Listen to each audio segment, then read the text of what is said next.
treats me with respect. He says he loves me all the time. He calls me 15 times a day. He likes to make sure that I'm fine. You know, I've never met a man who's made me feel quite so secure. He's not like all them other boys, they're all so dumb and immature. There's just one thing that's getting in the way.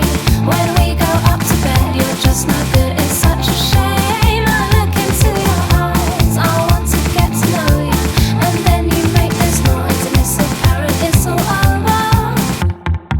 It's not fair and I think you're really mean. I think you're really mean.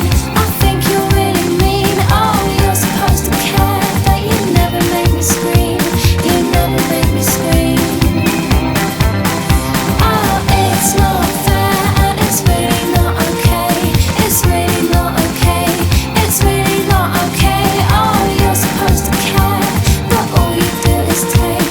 Yeah, all you do is take.